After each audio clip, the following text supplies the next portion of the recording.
사도행전 6장. 이 무렵 제자들의 수가 나날이 늘어났다. 그러던 중 헬라어를 쓰는 유대인들이 히브리어를 쓰는 유대인들에게 불만을 갖게 되었다. 그것은 자기네 과부들이 날마다 식량을 배급받을 때 차별 대우를 받고 있다고 생각했기 때문이었다. 그래서 12사도는 제자들을 모두 불러 모아놓고 말했다. 우리가 식량을 분배하는 일에 매달리느라 하나님의 말씀을 전하는 일을 등한시하는 것은 옳지 않습니다. 형제 여러분, 그러니 여러분 중에서 지혜롭고 또 성령이 충만한 인물로 알려진 7사람을 뽑도록 하십시오. 그러면 그런 일은 그 사람들에게 맡기고 우리는 기도하고 말씀 전하는 일에 전념할 수 있을 것입니다. 모두가 이 제안을 기쁘게 받아들였다. 그래서 신자들은 믿음과 성령이 충만한 7사람을 뽑았다. 그들은 스데반을 비롯하여 빌립, 브로고로, 니가노르, 디몬, 바베나, 그리고 안디옥 출신의 이방 사람으로서 유대교로 개종한 니골라였다. 신자들이 이 7사람들을 사도들에게 데리고 나오자 사도들은 그들을 위해 기도하고 손을 얹어 축복하였다. 그리하여 하나님의 말씀이 계속 널리 퍼져나갔다. 특히 예루살렘에서는 제자들의 수요가 급격히 늘어났고 유대인 제사장들 가운데서도 믿음을 갖게 된 자들이 많아졌다. 7 집사 가운데 하나인 스데반은 특히 하나님의 은혜와 능력이 충만하여 사람들 앞에서 기적과 놀라운 일들을 많이 행했다. 하지만 구레네, 알렉산드라, 길리기아 지방 및 아시아 등지에서 온 유대 사람들로 구성된 이른바 자유인의 회당에 속하는 사람들이 스데반에게 반발하여 논쟁을 걸어왔다. 그러나 그들은 지혜와 성령의 도우심으로 말하는 스데반을 도무지 당해낼 수 없었다. 그러자 그들은 몰래 몇몇 사람들을 선동하고 매수하여 우리는 스데반이 모세와 하나님을 모독하는 말을 들었다 라고 말하게 했다. 또한 그들은 백성들과 장로들과 율법 교사들을 부추겨 다 함께 스데반에게로 몰려가서 그를 붙잡아 공회로 끌고 갔다. 그리고 그들은 거짓 증인들까지 동원하여 스데반을 거슬러 증언하게 했다. 이 사람은 계속해서 이 거룩한 성전과 율법에 어긋나는 말만 하고 다닙니다. 우리는 이 사람이 나사렛 예수가 이 성전을 헐어버리고 또 대대로 내려온 모세의 율법도 모조리 바꿀 것이라고 말하는 것을 들었소. 그때 공회에 앉아있던 사람들 모두가 일제히 스데반을 주목하여 쳐다보니 스데반의 얼굴은 천사의 얼굴처럼 환하게 빛나고 있었다. 대제사장이 스데반에게 물었다. 저 사람들의 고소 내용이 사실인가? 스데반이 대답했다. 형제 여러분, 그리고 어르신들이여, 제 말을 들어보십시오. 영광의 하나님께서는 우리 조상 아브라함이 하란으로 옮겨가기 전, 즉 아브라함이 아직 메소포타미아 지방에 살고 있을 때 그에게 나타나셨습니다. 그리고 아브라함에게 말씀하시기를 너는 너의 고향과 친척을 떠나 내가 너에게 보여줄 땅으로 가라고 하셨습니다. 그래서 아브라함은 갈대아 사람들의 땅을 떠나 하란 지방으로 가서 그의 아버지 데라가 죽을 때까지 거기서 살았습니다. 그 후에 하나님께서는 아브라함을 여러분이 지금 살고 있는 이 땅으로 인도하셨습니다. 그러나 처음에 하나님께서는 그에게 손바닥만한 땅도 주시지 않았습니다. 그런데도 하나님께서는 장차 그 땅이 전부 아브라함과 그의 후손의 소유가 될 것이라고 약속하셨습니다. 당시 아브라함에게는 아직 자식이 없었는데도 말입니다. 또 하나님께서 아브라함에게 말씀하시기를 너의 후손들은 이 땅을 떠나 400년 동안이나 남의 나라에 가서 종으로 살게 될 것이다. 그러나 때가 되면 내가 너희를 종으로 부리던 그 나라를 벌할 것이고 그러면 너희는 그 나라에서 빠져나와 이곳에서 나를 예배할 것이다 라고 했습니다. 그런 후 하나님께서는 아브라함에게 할례의 언약을 주셨습니다. 그래서 아브라함은 이삭을 낳은 지 8해 만에 그에게 할례를 베풀었습니다. 나중에 이삭은 야곱을 낳았고 야곱은 12조상을 낳았습니다. 그런데 그 조상이 요셉을 시기한 나머지 그를 이집트의 노예로 팔아버렸습니다. 그러나 하나님께서는 요셉과 함께 하시면서 모든 역경에서 그를 건져내시고 또 그에게 지혜를 주시어 이집트 왕 파라오의 총애를 받게 하셨습니다. 그래서 파라오는 요셉을 이집트 온 땅과 궁정을 다스리는 총리로 세웠습니다. 그때 이집트와 온 가나안 땅에 심한 흉년이 닥쳐왔으므로 우리 조상들은 아주 어려운 처지에 빠졌습니다. 마침내 먹을 식량이 다 떨어지자 야곱은 이집트에는 아직도 곡식이 남아있다는 말을 듣고 양식을 구하러 그의 아들들을 낯선 이집트 땅으로 보냈습니다. 그리고 그들이 2번째로 이집트에 갔을 때 요셉은 비로소 형제들에게 자기가 누구인지를 밝힌 후 파라오에게 형제들을 소개했습니다. 그런 다음 요셉은 사람들을 보내어 아버지 야곱과 친족들까지 다 합해 모두 75명을 이집트로 내려오게 했습니다. 그래서 야곱은 이집트로 내려가서 거기서 살았습니다. 야곱과 우리 조상들은 모두 그곳 이집트에서 살다가 죽었습니다. 그리고 나중에 그들의 유해는 모두 가나안 땅 세겜으로 운반되어 그곳의 묘지에 묻혔습니다. 그곳은 오래전에 아브라함이 세겜에 살던 하몰의 아들들에게 사두었던 곳입니다. 마침내 하나님께서 아브라함에게 하신 약속의 때가 가까워짐에 따라 이집트에 사는 우리 백성들의 수요도 엄청나게 불어났습니다. 그 무렵 이집트에는 요셉에 대해 전혀 알지 못하는 다른 자가 왕위에 올랐습니다. 그 이집트의 새로운 왕은 우리 백성들을 아주 심하게 학대하고 우리 조상들을 힘으로 억눌러 심지어 새로 태어난 남자아이들을 내다버려 죽게 했습니다. 그런 큰 핍박의 시기에 모세가 태어났습니다. 그는 보통 아이가 아니었습니다. 모세의 부모는 3달 동안이나 그 아이를 몰래 숨겨 키웠습니다.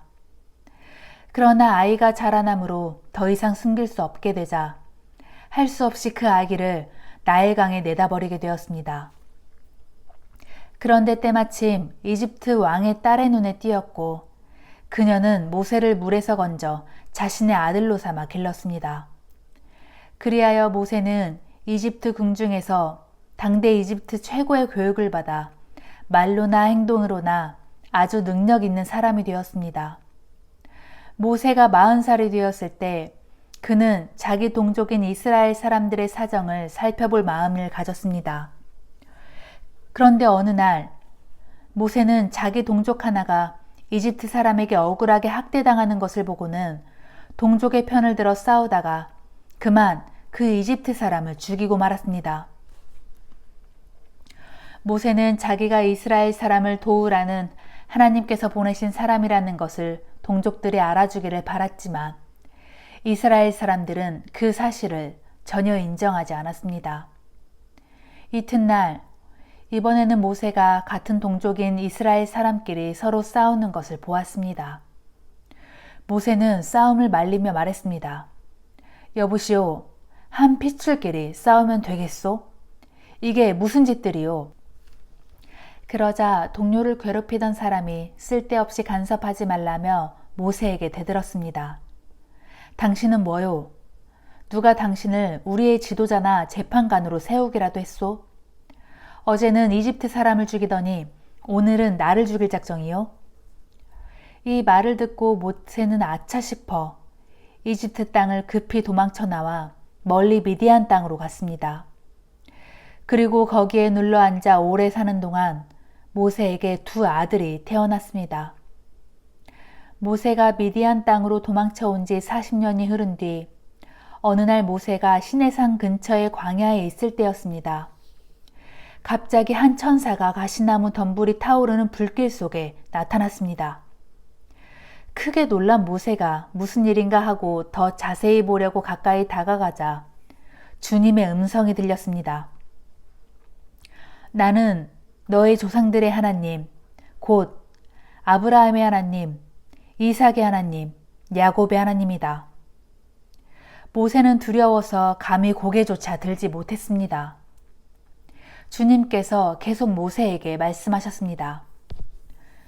내가 서 있는 땅은 거룩한 곳이니 너는 너의 신을 벗어라. 나는 이집트에 있는 내 백성이 학대받는 것을 보았고 그들이 부르짖는 소리를 들었다. 이제 나는 내 백성을 해방시키려고 내려왔다. 그러니 너는 가라. 내가 너를 이집트로 보낸다. 이 사람 모세로 말하면 누가 당신을 우리의 지도자나 재판관으로 세우기라도 했소? 하면서 동족에게 배척받았던 사람인데 하나님께서는 이 모세를 가시나물 덤불이 타오르는 불길 속에 나타났던 천사를 통해 이스라엘 민족의 통치자와 해방자로 세워 동족을 구출해내도록 이집트로 돌려보내셨습니다. 마침내 모세는 이스라엘 백성을 이집트에서 이끌고 나왔습니다. 이집트 안에서는 물론 홍해에서 또 광야에서 40년을 지내는 동안 모세는 수많은 기적과 놀라운 표적을 행했습니다. 하나님께서는 여러분에게 여러분의 동족 가운데서 나 같은 예언자를 하나 세워주실 것이다 라고 말한 사람이 바로 이 모세입니다. 이 사람 모세는 이스라엘 백성이 광야에서 회중으로 모여 지낼 때 시내산에서 그에게 말했던 그 천사와 우리 조상들 사이의 중개자가 되어 하나님의 율법인 살아있는 말씀을 천사에게 받아 이스라엘 백성에게 전해주었습니다. 그러나 우리 조상들은 모세의 말을 들으려 하지 않았을 뿐만 아니라 오히려 이집트로 되돌아가려고 했습니다. 그들은 아론에게 이렇게 말했습니다. 우리를 위해 우리를 인도할 신들을 만들어 주십시오. 우리를 이집트에서 이끌어낸 모세는 지금 어떻게 되었는지 모르겠습니다. 그러고서 그들은 송아지 형상의 우상을 만들어 그 우상 앞에 희생제물을 바쳤습니다.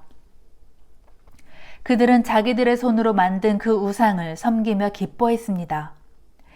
그래서 하나님께서는 이스라엘 백성에게서 얼굴을 돌리시고 그들이 태양과 달과 별들을 신처럼 섬겨도 내버려 두셨습니다. 이것은 예언자들의 책에 이렇게 기록된 것과 같습니다. 곧 이스라엘 백성들아, 너희가 40년 동안 광야에서 살면서 나를 위해 희생제물을 바친 적이 있었더냐? 너희는 너희가 예배하려고 만든 우상들, 곧 몰록의 장막과 별들의 신 레판을 떠매고 다녔다. 그러므로 나는 너희를 포로가 되게 하여 바벨론 저편으로 옮겨버릴 것이다. 여러분, 우리 조상들은 광야에서 증거의 장막을 가지고 다녔습니다. 이 장막은 하나님께서 모세에게 지시한 대로 모세가 보았던 모양에 따라 만들어진 것입니다. 우리 조상들은 이 장막을 물려받아 여호수아의 지휘 아래 하나님께서 여러 민족을 몰아내시고 주신 가나안 땅으로 들어갈 때 가지고 들어갔습니다. 이 증거의 장막은 다윗 시대까지도 그 땅에 보존되었습니다. 하나님의 크신 사랑을 받은 다윗은 야곱의 하나님을 위해 처소를 짓게 해달라고 간구했습니다. 하지만 실제로 성전을 지은 사람은 다윗의 아들 솔로몬이었습니다. 그러나 지극히 높으신 하나님께서는 사람에 의해 지어진 집에 거하지 않으십니다. 그것은 일찍이 예언자들이 말하기를 주님께서 말씀하신다.